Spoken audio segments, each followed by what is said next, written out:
Lesson 4. Performance Metrics. At the end of this lesson, you will be able to discuss the need for performance metrics and list and analyze the key methods of performance metrics.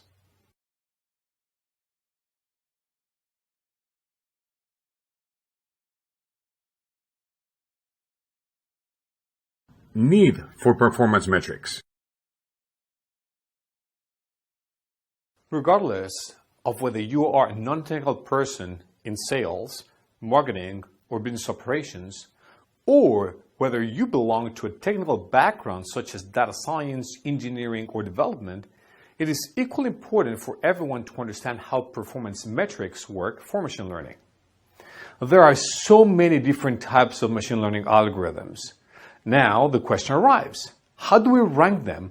Or how and when do we pick one over the other? Or how do we compare them? And the answer to all of these questions is performance metrics. Performance metrics will help you measure and compare the algorithms in the simplest forms.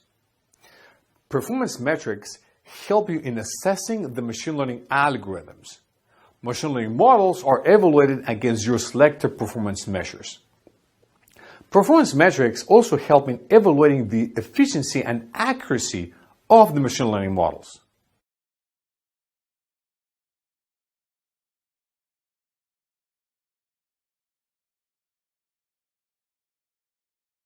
Key methods of performance metrics. The key performance metrics methods are confusion matrix, accuracy, precision, recall, specificity, and F1 score. Let's proceed to learn more about each of them.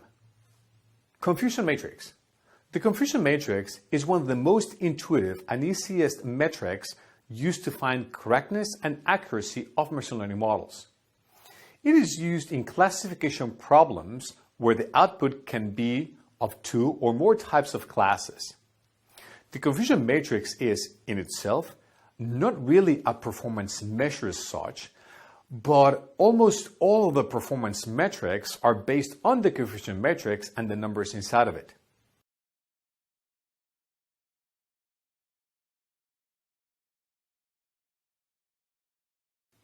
To further understand what the confusion matrix is all about, take a look at a case study of a cancer prediction system.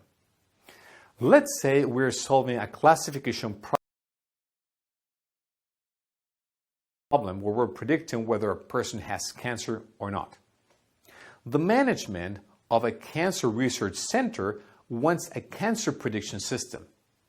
They approach a company and explain their requirements.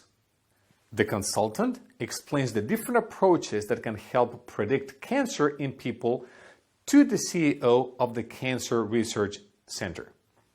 So, how do we do this?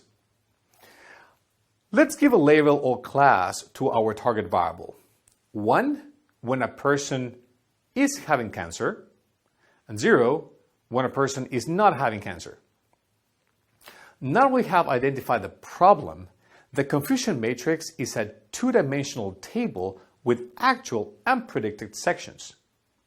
The set of classes are given in both dimensions. Actual classifications are added to columns and predicted ones are added to rows.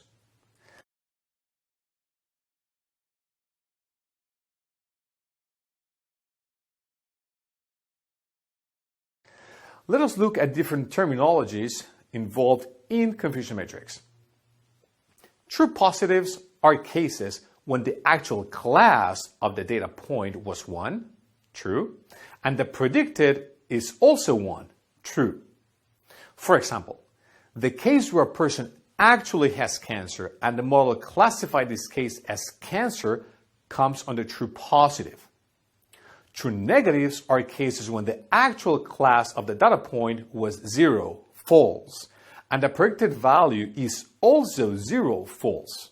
For example, when a person does not have cancer and the model classifies the case as not cancer, it comes under true negatives. False positives are when the actual class of the data point was 0, false, and the predicted was 1, true. It is false because the model has predicted incorrectly, and positive because the class predicted was a positive one. For example, a person does not have cancer and the model classifies the case as cancer. False negatives, finally, are cases when the actual class of the data point was 1, true, and the predicted value was 0, false. It is false because the model has predicted incorrectly, and negative because the class predicted was a -1. For example, a case where a person has cancer and the model classifies it as no cancer, it is a false negative. The ideal scenario is 0 false positives and 0 false negatives. But that's not the case in real life, as no model will be 100% accurate all the time.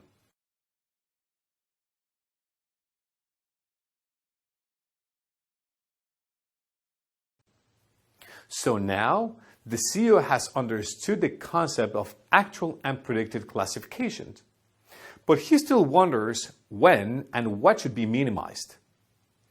There will be some percentage of error associated to any model that we use for predicting the true classes of the target variable. This will result in false positives and false negatives.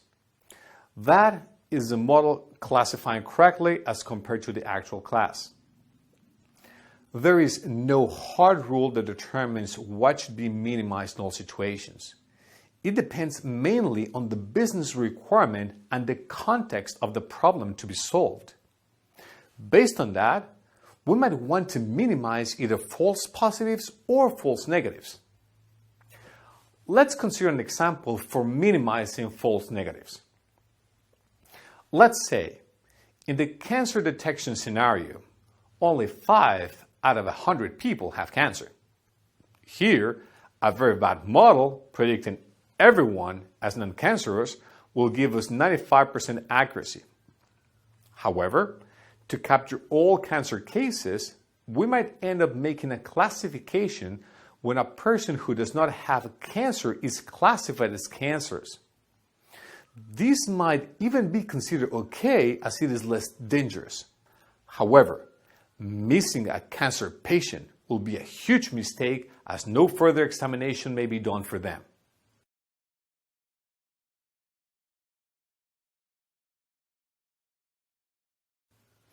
Now, let's take an example of minimizing false positives. To better understand false positives, let's use a different example where the model classifies whether an email is spam. Let's say that you are expecting an important email, like hearing back from a recruiter or awaiting an admit letter from a university. Let's assign a label or class to the target variable and say 1, email is spam, and 0, email is not spam. Suppose the model classifies that email that you're waiting for as spam. It is a case of false positive. Now, this situation is worse than classifying a spam email as important or not spam, in which case you can still go ahead and manually delete it. It is not a pain if it happens once in a while. So, in the case of spam email classification, minimizing false positives is more important than false negatives.